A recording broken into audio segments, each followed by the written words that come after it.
We discussed also other issues, the relation between the European Union and the GCC countries.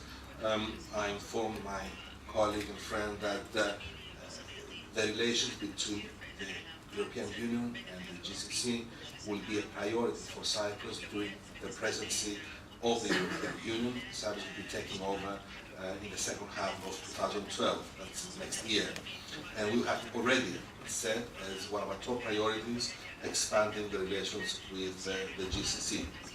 And of course, we have always been very supportive of the conclusion of the free trade agreement between EU and the GCC countries.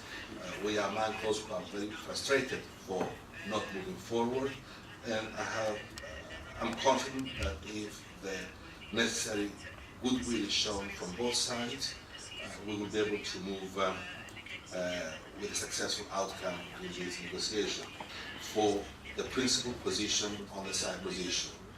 That's a long-standing political problem, and we appreciate the support of Bahrain to resolving the solution of this problem based on the Security Council resolutions and international law. A solution can be found that will benefit all Cypriots, both Greek and Turkish, that will benefit the island as a whole, and of course will help with its progress and development.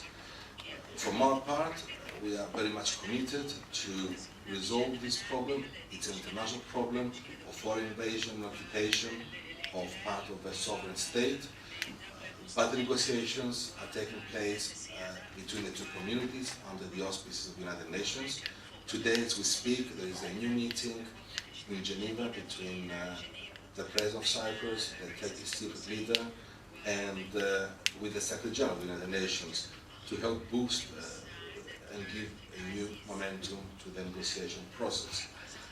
The solution that has been agreed will have to be a federal solution of one country, the evolution of the Republic of Cyprus in a federal state in a bizonal, bicommunal structure with a single sovereignty, single citizenship, and single international personality.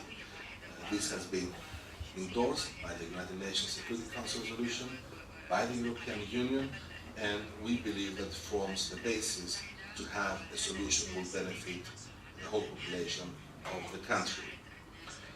We had a chance to discuss also the Middle East peace process. The position of Cyprus is very clear on this. There's a need and we support a sovereign Palestinian state within the 67 borders and East Jerusalem as its capital.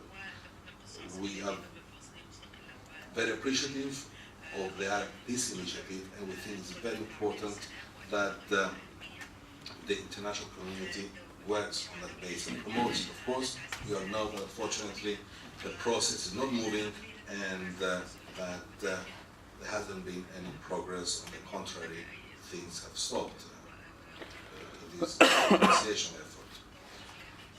On Lebanon, I had the chance again to inform my colleague about my recent visit to Beirut.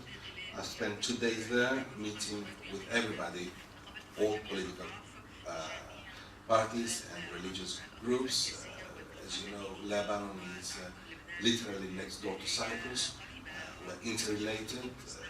In every time of crisis of Lebanon, Cyprus was there to help and assist and support, but of course we are being affected by any negative development in Lebanon. So I had a chance to brief my colleague of my meetings there, and it's very important that the issue is resolved as quickly as possible.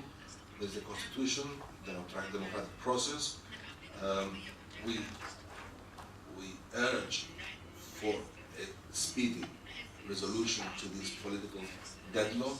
Stability in Lebanon is very important, but of course everything has to be done in respect to the sovereignty and independence of the country. Once again, I'd like to say that I'm very grateful for having the opportunity to be even briefly in Bahrain today, and I'm looking forward to a lot of future exchange of visits between, of course, the two foreign ministers, but also our colleagues in the respective fields, which can promote even more the various aspects of our relationship. Thank you. Thank you very much.